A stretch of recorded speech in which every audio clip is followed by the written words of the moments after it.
Alright, just leaving my parents' house now, and normally this would just be a complete route, so I'd go back to my own house, but I'm actually going to be headed to the gym here, so I'll record part of that drive. Again, there's a lot of highway driving with this route, so as you can see there, I'm going to report that, and that's been something that it's done now consistently, where the car will just abruptly slow down. It's a kind of a cul-de-sac, an open cul-de-sac. It just slows down rather than just making the left turn and, you know, treating it normally. It really gets confused. So it seems like turning through, you know, open cul-de-sacs is something that's difficult for it.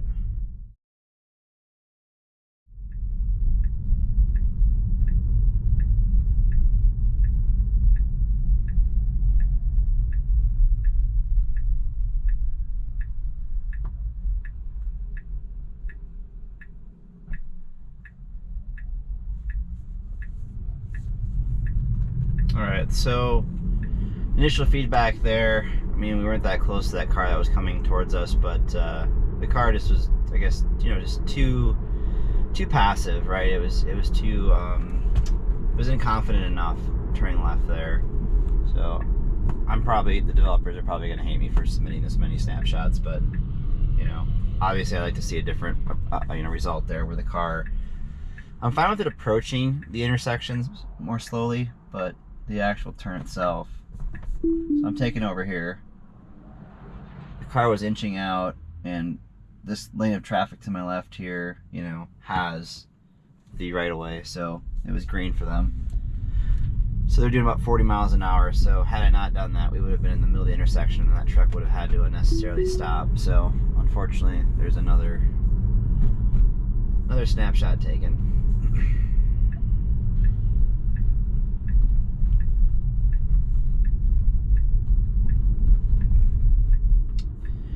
And still the car hesitates at that spot, so in the past the car would hesitate there even though we had our own lane.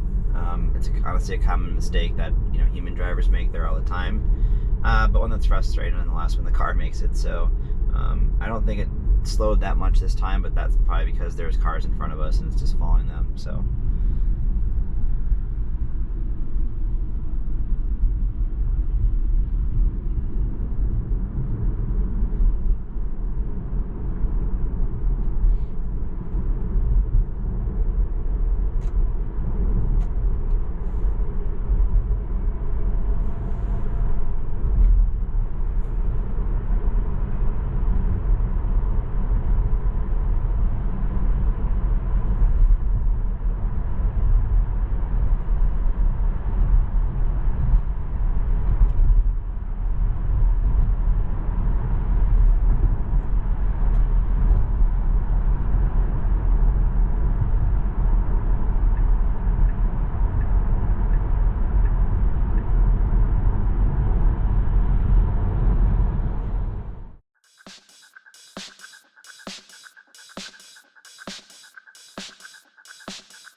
Alright, after some boring highway driving, we now have a few turns before we get to the gym here. So, St. Clair Avenue coming up here is usually a pretty busy one this time of day.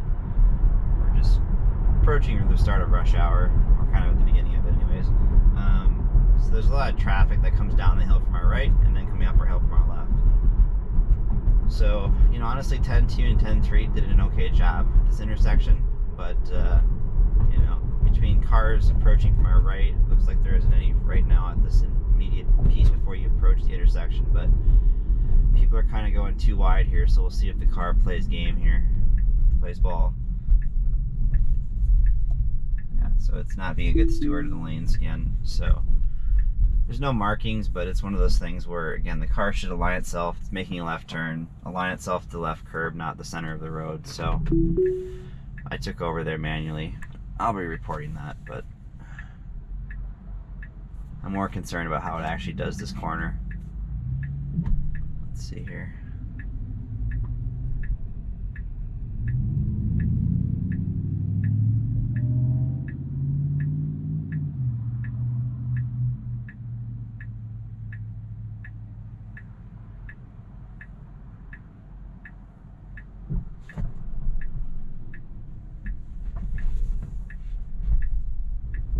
The car is just too timid, you know. I had to give it some throttle there as cars are approaching to our left there, but as you see, it's kind of a tricky corner when somebody's turning right to your to the right there. They're kind of blinding the cars from up the hill, so you can't really see anybody there. But on the left-hand side, the car can definitely see those cars, and it just was not moving fast enough.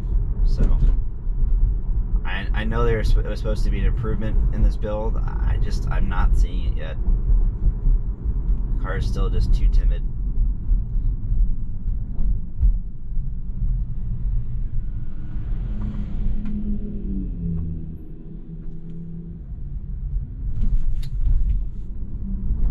So I'll be curious to see how that intersection's treated the rest of the week, but so far it's an improvement over 10.3 there.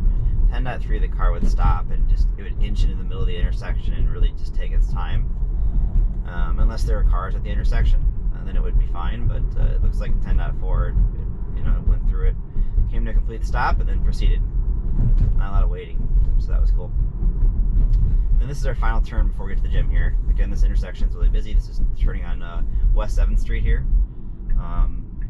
But like with that previous left turn, you'll notice the car isn't really being a good steward of the road. So I'm going to take over again here and move the car over to the left because people are coming up behind us. But it just wants to sit in the middle of the road, and really there's two lanes there. They aren't marked, but you know, a human driver would get over to the left and align itself next to the line in this case.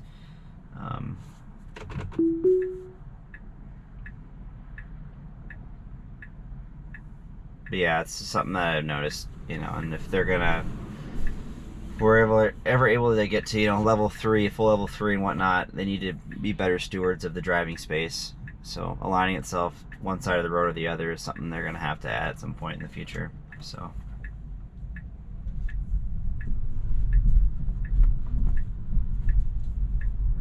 now the car, yeah, so I took over there. The car swinging out to the right there confused people behind us and just did not set us up for a good left turn there, especially with oncoming traffic. So I'm gonna report that. But so far, honestly, not the best. There is some good things to look forward to though so far in 10.4. You know, I would say the steering wheel motions while in the turn are less jerky. The car seems more confident. Braking and throttle inputs are definitely much improved over 10.3. The braking inputs in 10.3 were extremely rough, so, you know. Besides that though, you know, you can still see the car is very timid still when approaching, you know, left turns and whatnot. So, you know, I'm sure it will just keep getting better with each build, but you know, I know they're focusing on certain things every time, so, you know, it's only a matter of time before they nail this. But thanks for watching, and I will see you on the next one.